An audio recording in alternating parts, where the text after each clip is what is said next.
Buenas noches, hermanos. Es una bendición estar en este inicio de semana. Estamos en lunes de la Semana Santa y claro, como ya lo habíamos anunciado, el día de hoy tendremos un tema más. Nuestro tema general es el orden de salvación y el decreto eterno de Dios. El día de hoy, de una vez les anuncio el tema, es el orden de salvación y el pacto de redención. Vamos a buscar allí en sus Biblias, por favor, busquen Hebreos capítulo 13, verso 20.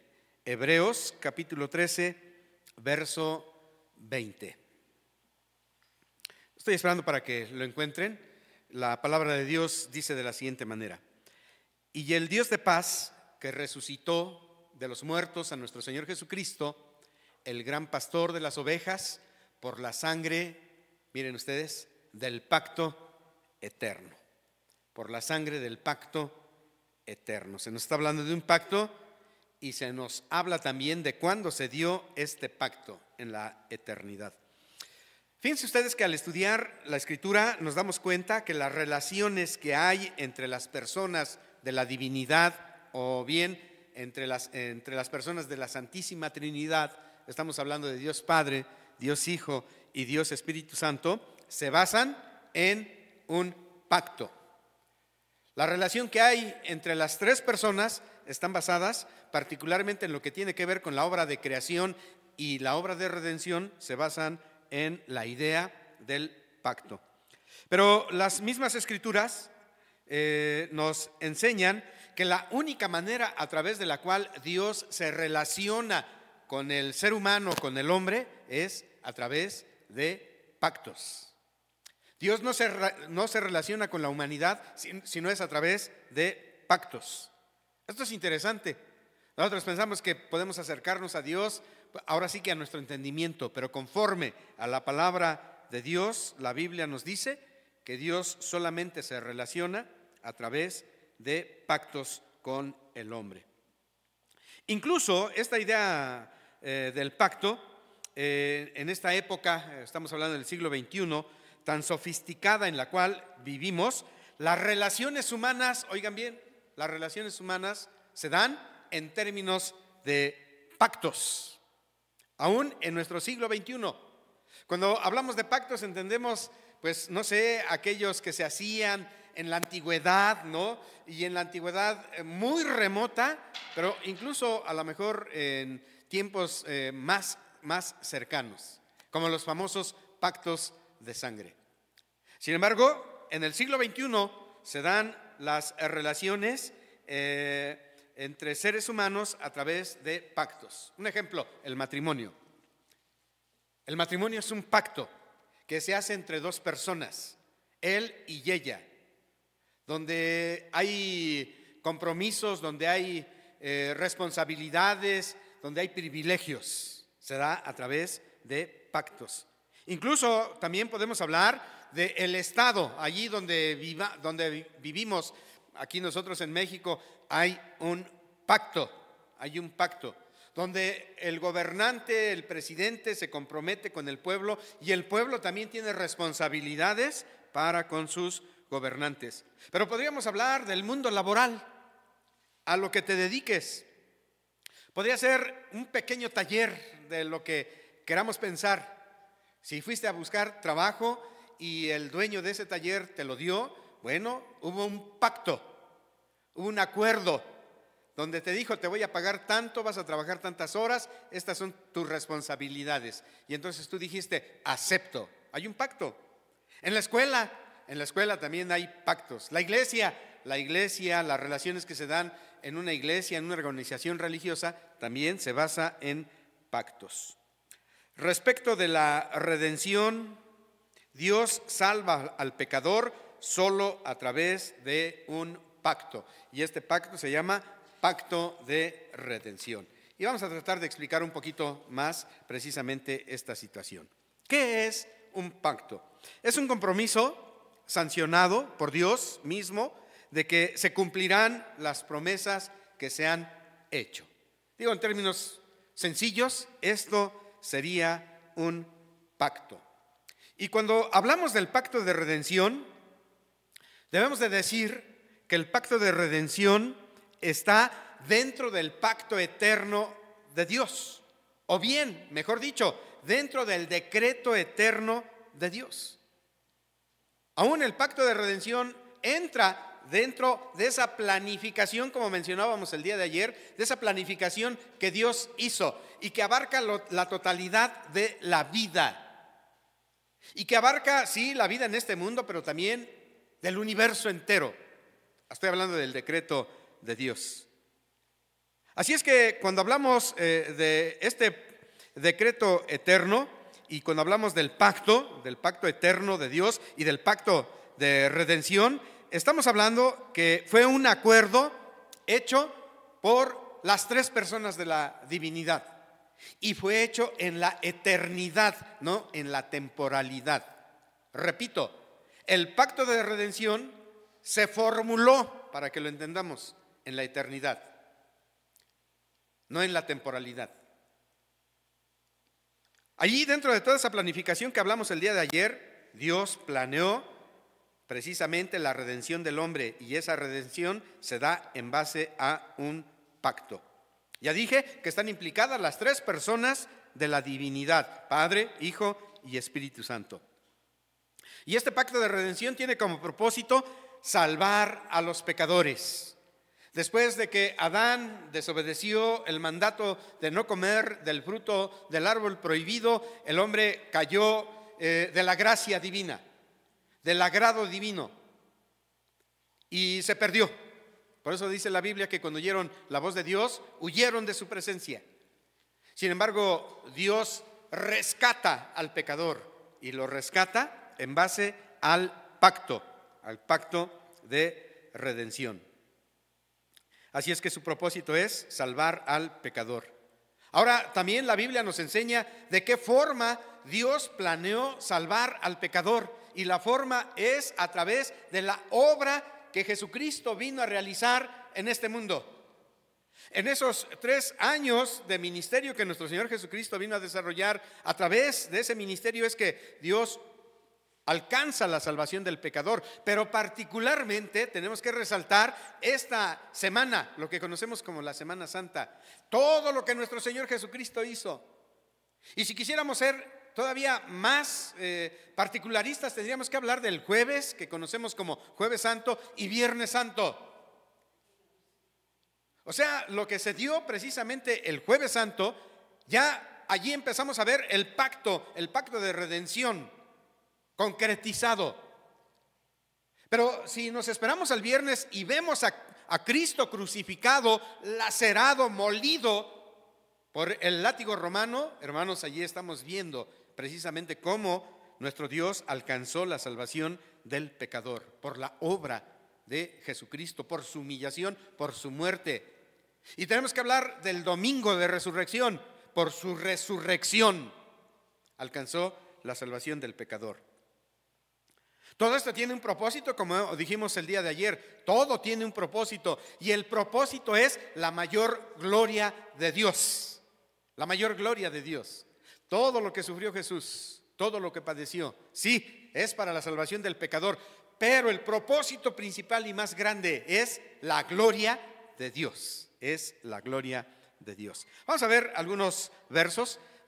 Así ahí en la pantalla van a aparecer los versos, pero busquen ustedes por favor allí en su Biblia, Juan 7:18. Vamos a ver algunos versos que nos van a confirmar lo que estamos diciendo. Evangelio de Juan, capítulo 7, verso 18. Dice la palabra de Dios, léanlo allá en sus hogares donde estén, o sigan con su vista. Dice: el que habla por su propia cuenta, está hablando Jesucristo, su propia gloria busca, pero el que busca la gloria del que le envió, este es verdadero, y no hay en él injusticia. Aquí el Señor Jesucristo está hablando de las personas que hablan por su propia cuenta, lo que les viene a la mente, lo que es producto de su inteligencia, de su inventiva. Estas personas buscan su propia gloria. Hablemos del escritor, hablemos del orador. Buscan su propia gloria. Pero aquí Jesús dice, pero el que busca la gloria del que le envió, o sea, Jesús vino a este mundo, fue enviado por el Padre, y Jesús dice, pero el que busca la gloria del que le envió, este es verdadero y no hay en él injusticia. Cuando Cristo vino a este mundo, buscaba que el nombre de Dios fuera glorificado, fuera alabado. Vamos al capítulo 8, verso 29. Capítulo 8, verso 29, hablando precisamente de la gloria de Dios. Y después vamos a hablar de la eternidad de dicho pacto.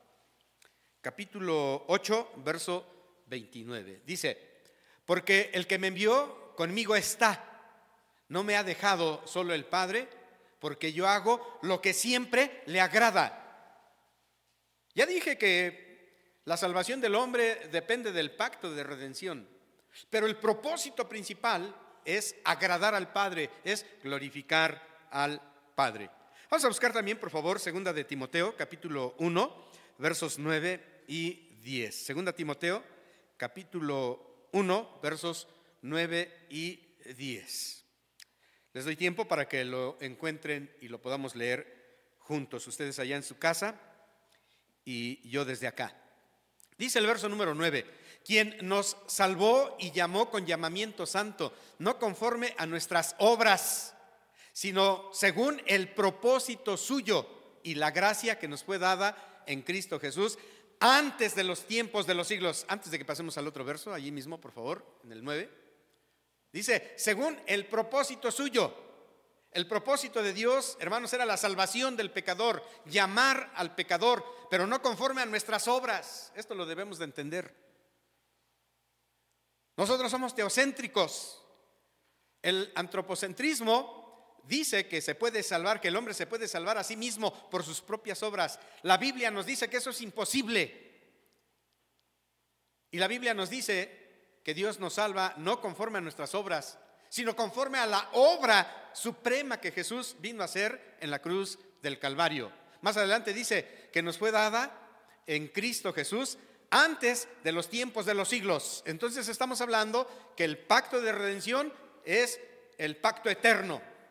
O sea, Dios en la eternidad diseñó la manera a través de la cual iba a salvar al pecador. Verso 10, por favor. Verso 10. Dice el verso 10, pero que ahora ha sido manifestada por la aparición de nuestro Señor Jesucristo, el cual quitó la muerte y sacó a luz la vida y la inmortalidad por el Evangelio. Es la persona de Jesucristo, es la obra de Jesucristo. Así Dios lo determinó. Allá en ese consejo eterno, allá en ese pacto eterno, fue que Dios lo determinó. Vamos a buscar también, por favor, Hebreos capítulo 13. Y vamos a leer el verso 20. Hebreos, capítulo 13, verso 20. Dice allí el verso 20, y el Dios de paz, que resucitó de los muertos a nuestro Señor Jesucristo, el gran pastor de las ovejas, miren ustedes, por la sangre del pacto eterno. Dios planeó que el hombre iba a ser salvado por Dios a través de la sangre del pacto eterno, a través de la sangre de Jesucristo. Y este sacrificio de nuestro Señor Jesucristo fue estipulado desde la eternidad. Entra dentro del decreto eterno, como he estado repitiendo. Creo que esto nos deja sin duda alguna. Vamos a dejarlo hasta allí. Vamos a omitir el verso 21, que ustedes lo pueden leer en su casa. Pasemos a los compromisos del pacto de redención. ¿Cuál fue el compromiso que el Padre se comprometió a cumplir? ¿Cuál fue el compromiso? Miren, el compromiso que el Padre se hizo fue dar a su Hijo como sustituto por el pecador. Dar a su Hijo como sustituto por el pecador. Sí, el hombre estaba condenado. El hombre iba a perdición. El hombre iba a sufrimiento eterno, conforme a lo que nos dice la palabra de Dios.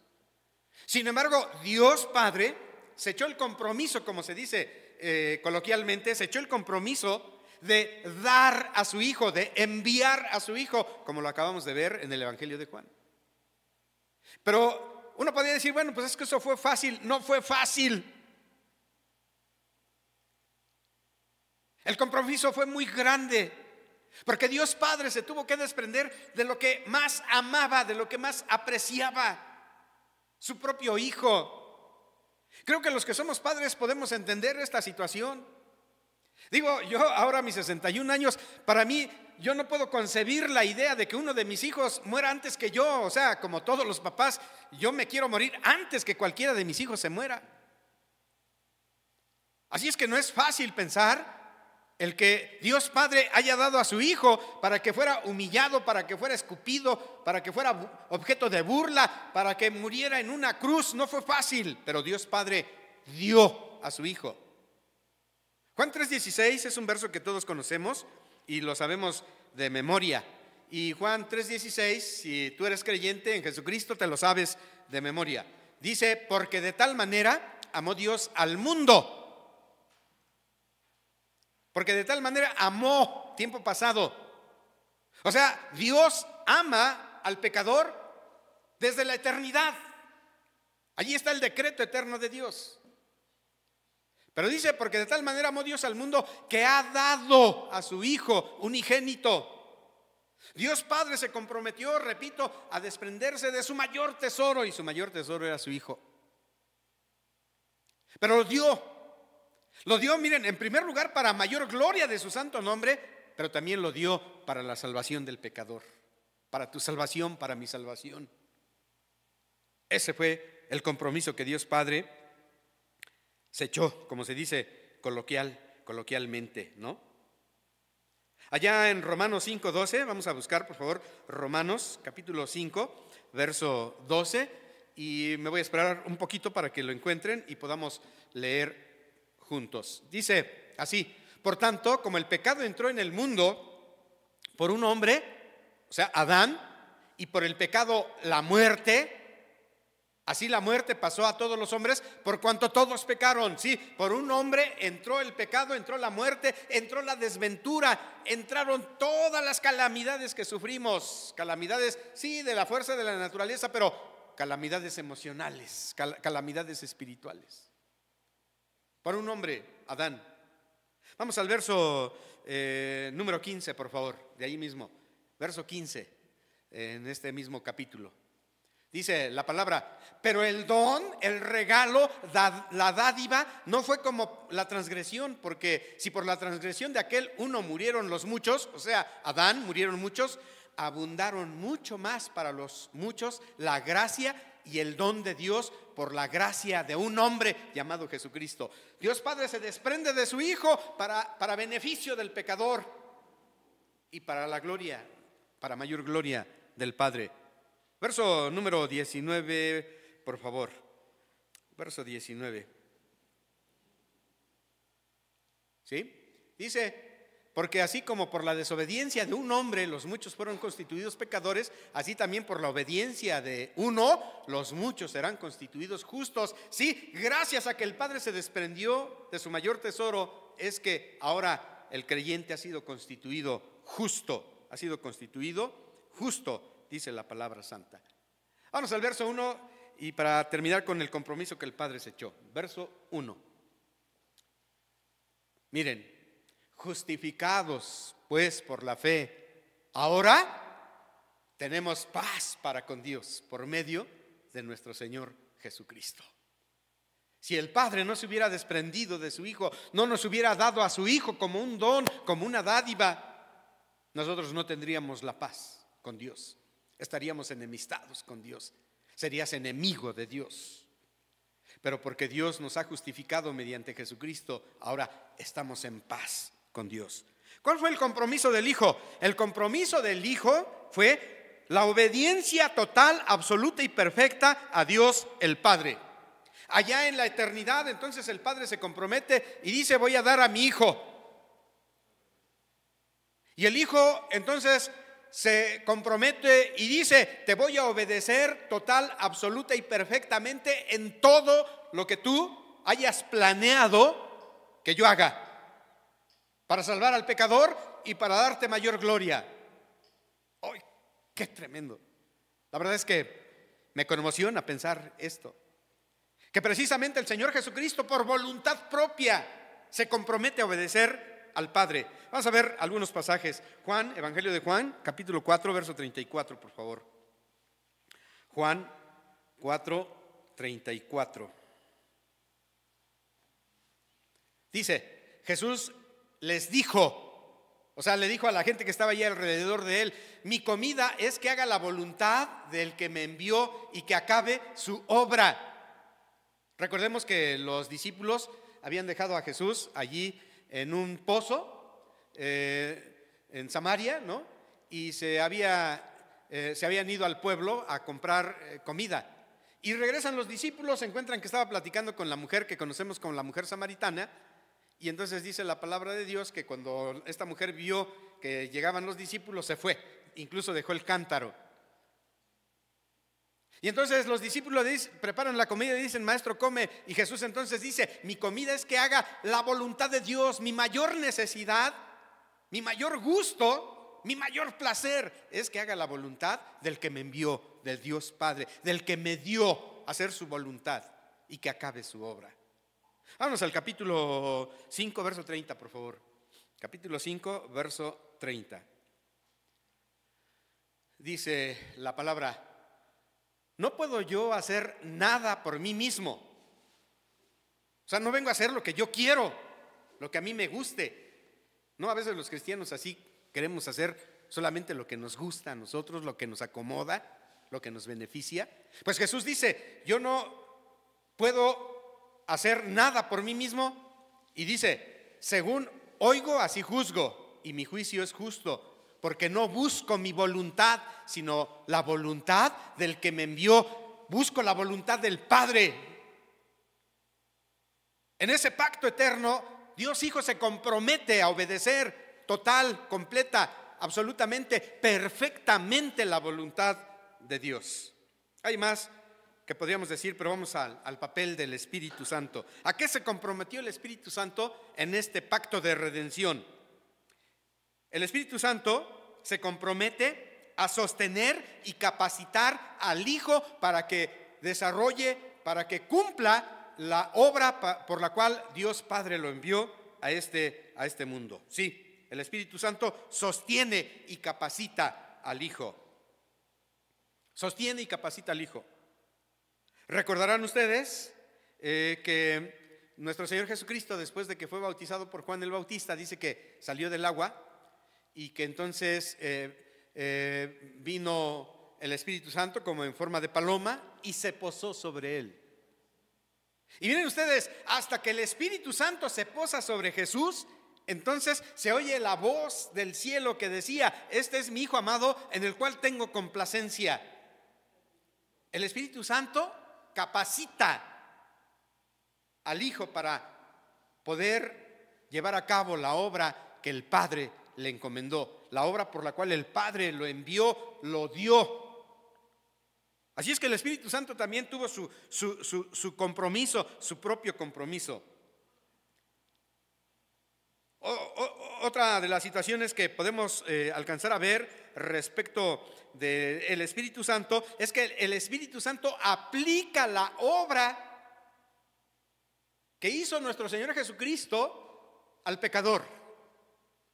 Porque recuerden que dije que Jesucristo vino para sustituir al pecador.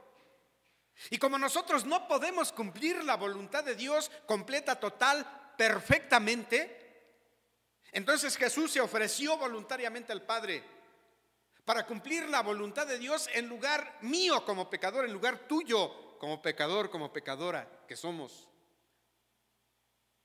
Pero el Espíritu Santo entonces lo capacita y el Espíritu Santo se compromete a aplicar la obra de Cristo. Vamos a buscar allá, por favor, en Efesios 4:15. Efesios 4:15. Y estás buscándolo en tu Biblia. Vamos a leerlo juntos. Efesios 4:15. Dice: sino que siguiendo la verdad en amor crezcamos en todo en aquel que es la cabeza, esto es Cristo. Verso 16 también, por favor. Verso 16.